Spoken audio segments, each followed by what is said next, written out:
Halo, perkenalkan nama saya Clara Helen Veronica Bao. Saya kelas dari 631C, jurusan akuntansi. NIM saya 63241443.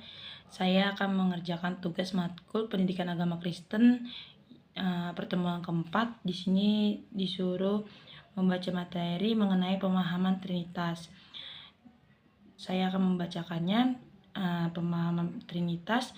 Dalam Alkitab tidak banyak ayat yang mengungkapkan ketritunggalan itu secara langsung.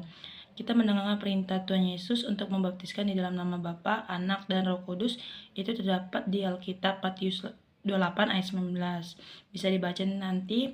Rasul Paulus mengucapkan berkatnya sebagai kasih karunia Tuhan Yesus Kristus dan kasih Allah dan persekutuan Roh Kudus di Alkitab 2 Korintus 13 ayat 13 yang secara luas lagi disebutkan dalam 1 Korintus 12 ayat 4-6. Akan tetapi secara tidak langsung ada banyak ayat dalam Perjanjian Baru yang menunjuk pada ketritunggalan itu. Di dalam berita tentang kelahiran Tuhan Yesus, kita mendengar perkataan malaikat bahwa anak Maria itu akan disebut anak Allah yang Maha Tinggi, serta bahwa Roh Kudus akan turun atas Maria, serta kuasa Allah yang Maha Tinggi akan menaunginya. Terdapat di Alkitab Lukas 1 ayat 32-35.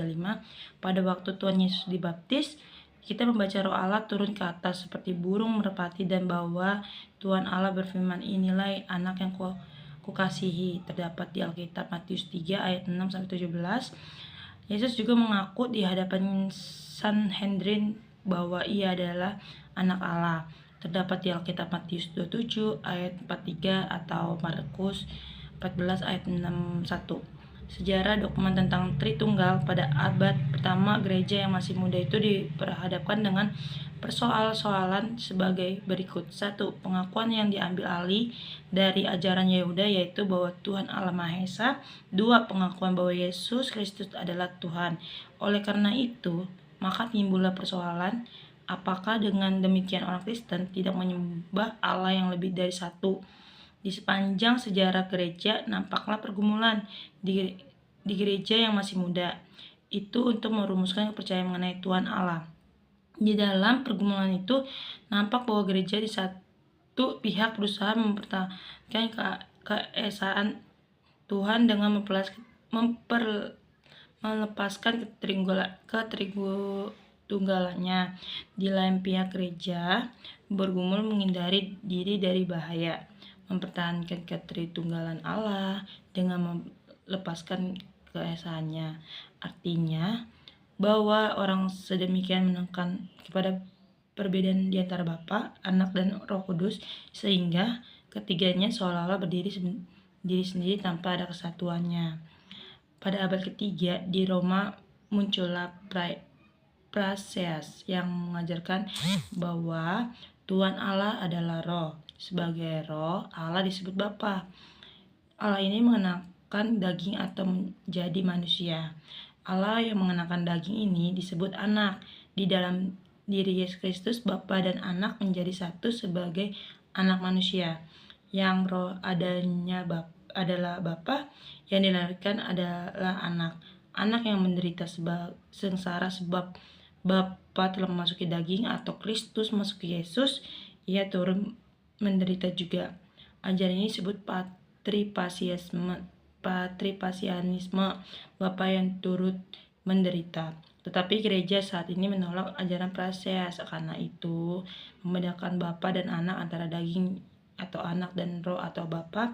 Hal ini juga terjadi pada Sabellius yang mengajarkan bahwa Tuhan Allah adalah Esa, Bapa, Anak, dan Roh Kudus adalah modalitas atau cara menampakkan diri Tuhan Allah yang Esa itu. Pada awalnya Allah menampakkan diri sebagai juru selamat yang melepaskan umatnya. Lalu pada Pentakosta ia menampakkan diri sebagai Roh Kudus yang menghidupkan. Sabellius memakai alegori matahari untuk menunjukkan urutan penampakan Allah. Allah Bapa diumpamakan sebagai matahari, sedangkan Anak adalah matahari matahari dalam sinarnya, dan Roh Kudus adalah matahari dalam kekuatannya menyinari panas. Dogma Sabellius ditolak karena penampakan Allah yang berganti-ganti atau bergiliran. Shalom, perkenalkan nama saya Kesha Katarina, NIM saya 63241325. Saya berasal dari BSI Margonda. Di sini saya ingin melanjutkan materi Tritunggal yang telah dibacakan oleh teman saya, Clara Helen. Paulus dari Samosata juga mengajarkan bahwa Tuhan Allah hanya dapat dipandang sebagai satu pribadi saja. Tetapi di dalam diri Allah dapat dibedakan antara logos atau firman dan hikmat. Logos dapat disebut anak dan hikmat dapat disebut roh. Logos bukan satu pribadi tapi kekuatan non-pribadi. Menurut Origenes, Tuhan Allah adalah satu atau esa, sebagai lawan dari yang banyak. Tuhan adalah sebab dari segala sesuatu yang ada. Dengan perantara logos atau firman, Tuhan Allah yang roh adanya berhubungan dengan dunia benda. Allah adalah zat ilahi yang bersifat kekal. Aktivitas logos lebih rendah dibandingkan aktivitas Bapa. Ia adalah pelaksana kehendak Bapa. Roh Kudus dianggap sebagai zat Allah. Dengan tingkat ketiga, Roh Kudus adanya karena anak. Bidang kerjanya lebih sempit, yaitu sebagai asas penyucian segala sesuatu.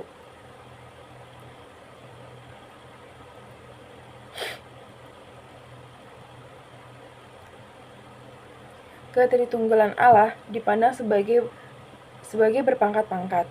Oleh sebab itu, ajaran ini disebut subordinasianisme.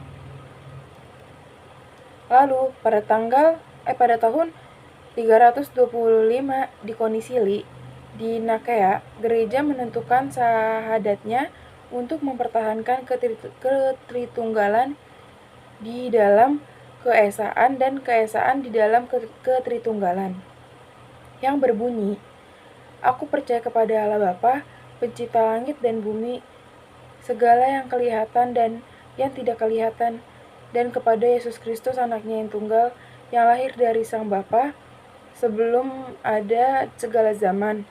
Allah dari Allah, terang dari terang, Allah sejati, diperanakan bukan dibuat, sehakikat dengan sang Bapa. Aku percaya kepada Roh Kudus yang jadi Tuhan dan yang menghidupkan, yang keluar dari Sang Bapa dan Sang Anak." Dari perumusan itu, jelas ditegaskan bahwa Allah Tritunggal, Allah Bapa, Anak, dan Roh Kudus yang bersama-sama disebabkan kemuliaannya, disembahkan dan dimuliakan. Tetapi di sini tidak dijelaskan secara teologis.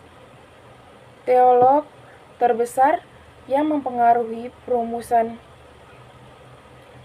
ajaran Tritunggal adalah Tertullianus dari 120 sampai 225. Daripadanya lah istilah substansi atau zat dan persona atau pribadi dikenakan pada ajaran Tritunggal. Ia merumuskan bahwa Tuhan Allah adalah satu di dalam substansinya atau zatnya dan tiga di dalam personanya atau pribadinya atau oknumnya.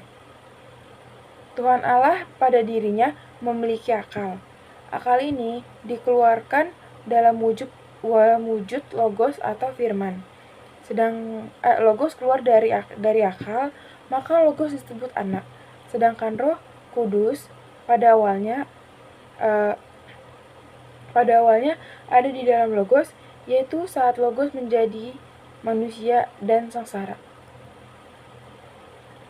Sekian penjelasan dari saya dan teman saya Clara Helen tentang Tritunggal. Terima kasih. Shalom.